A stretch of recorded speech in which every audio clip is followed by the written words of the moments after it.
നാഥുറാം ഗോഡ്സെ ആരാണെന്നുള്ളതിനെ കുറിച്ച് ഇന്ന് പല ചർച്ചകളും നടക്കുന്നെങ്കിലും പണ്ട് അങ്ങനെ ഒരു ചർച്ച ഉണ്ടായിരുന്നില്ല. കാരണം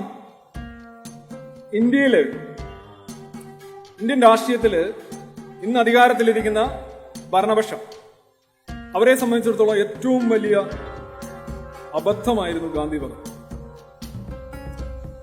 ഗാന്ധിവധം എന്ന് പറയുന്ന ഒറ്റ ബ്ലോക്ക് കൊണ്ടാണ് BJP അല്ലെങ്കിൽ ജനസംഘം അല്ലെങ്കിൽ ഹിന്ദു മഹാസഭ അല്ലെങ്കിൽ ആ strain of thoughts in politics ഇത്രയും നാൾ ഇന്ത്യയിൽ തടയപ്പെട്ടത്. അല്ലാതെ വേറെ എന്തെങ്കിലും പ്രതിപക്ഷങ്ങളുടെ ഗുണങ്ങൾ കൊണ്ടോ അല്ലെങ്കിൽ സ്റ്റാറുകളുടെ ഗുണം കൊണ്ടൊന്നും.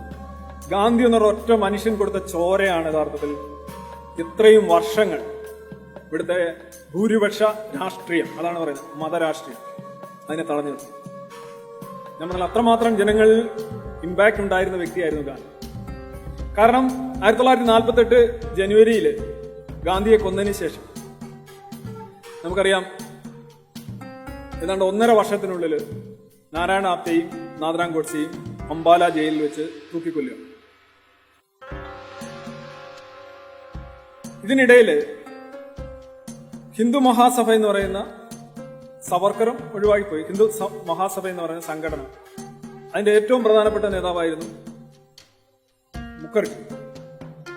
അദ്ദേഹം അതിന് പേര് മാറ്റിയിട്ട് ജനസംഘം എന്നുള്ള പേര് കൊടുക്കുക. ഹിന്ദു മഹാസഭ എന്നുള്ള പേര് തന്നെ മാറ്റിയിട്ട് അദ്ദേഹത്തിന്റെ പാർട്ടി തന്നെ മാറ്റി. കാരണം അത്രമാത്രം ബുദ്ധിമുട്ടാണ് ആ പേരുമായിട്ട് പിന്നെ മുന്നോട്ട് പോകുന്നത്. ഹിന്ദു മഹാസഭ എന്നൊക്കെ കേൾക്കുമ്പോൾ തന്നെ ആളുകൾക്ക് പ്രശ്നം. അതുപോലെ RSS എന്നൊക്കെ പറയാനും ബുദ്ധിമുട്ടാണ്. ഒരു വല്ലാത്തൊരു അകൽച്ച ആളുകൾ അറപ്പോട് കാണുന്ന ഒരു അവസ്ഥ യഥാർത്ഥത്തിൽ പ്രധാനമായിട്ട് ഇന്ത്യയിലെ ഹിന്ദു സമൂഹം എന്ന് തന്നെ എടുത്തോളൂ.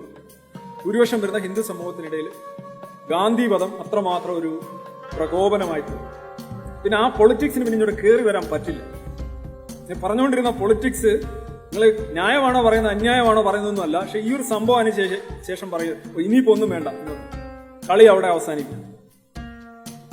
അല്ലെന്നുണ്ടെങ്കിൽ ബേസിക്കലി ഞാൻ ഗാന്ധി വധം സംഭവിച്ചില്ലായിരുന്നെങ്കിൽ ഞാൻ ഊഹിക്കുന്നത് ഒരു 50-60കളൊക്കെ ആവുമ്പോഴത്തേക്ക് ഇതേ സാധ്യതകൾ ഇവിടെ മതരാഷ്ട്രീയത്തിനുണ്ടാകുമായിരുന്നു. ഓഫ്കോഴ്സ് നെഹ്റു ആണ് ഒരു ഫാക്ടർ. പക്ഷെ നെഹ്റുവിന് ആ ഒരു രീതിയിൽ സംഗതി തള്ളിക്കൊണ്ടു പോകാൻ കാരണമായത് മൊത്തത്തിൽ ഇത്തരം ശക്തികൾക്കെതിരെ രാജ്യമെമ്പാടും രൂപം കണ്ടിട്ടുള്ള ഒരു അവേർഷനാണ്. അദ്വാനി 92 പറയുകയുണ്ടായി. അന്ന് BJP വഴി തിരിച്ചു വരാൻ ശ്രമിക്കുകയാണ്. BJPയുടെ പേര് തന്നെ ഭാരതീയ ജനതാ പാർട്ടി എന്നാണ്. ജനസംഘം എന്നുള്ള പാർട്ടിയാണ് ജനതാ പാർട്ടിയിൽ ലയിച്ചിട്ട് പുറത്തു വരുന്നത്. അതായത് നിങ്ങൾ ഇതിനകത്തോട്ട് കയറുന്നത് ജനസംഘമായിട്ട്, പുറത്തിറങ്ങുന്നത് ജനതാ പാർട്ടിയായിട്ട്, ഭാരതീയ ജനതാ പാർട്ടി. ആ പേര് പാമ്പ് പടം പൊഴിക്കുന്നത് പോലെ ആ പേരുകൾ ഇങ്ങനെ കളയണം. ആ പേരുകൾ ഒട്ടും അട്രാക്റ്റീവ് അല്ല, ആകർഷകമല്ല എന്നുള്ളത്. ജനതാ പാർട്ടിയുടെ ലേബലിലാണ് പിന്നെ BJP എന്നുള്ള പേര്.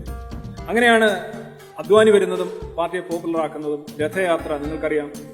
ഇവിടെ അദ്വാനി പറഞ്ഞ ഒരു കാര്യം, ഈ ഗാന്ധിപഥമായിട്ട് RSSന് ഒരു പങ്കുമില്ല എന്നുള്ള ഔദ്യോഗിക നിലപാടാണ് RSS.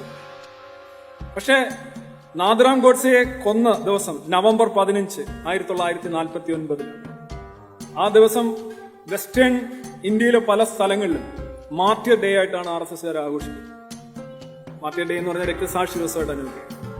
അവർക്കറിയാം. അതുപോലെ തന്നെ RSSകാര് ഗാന്ധിയെ കൊന്ന ദിവസം മിഠായി വിതരണം ചെയ്തതിനെ കുറിച്ചൊക്കെ പട്ടേൽ നേരിട്ട് ഗോൾവാക്കറിന് എഴുതിയിട്ടുണ്ട്. ആ കത്തുകളൊക്കെ നിങ്ങൾക്കറിയാം. ഞാൻ മുമ്പ് പറഞ്ഞിട്ടുള്ളതാണ്.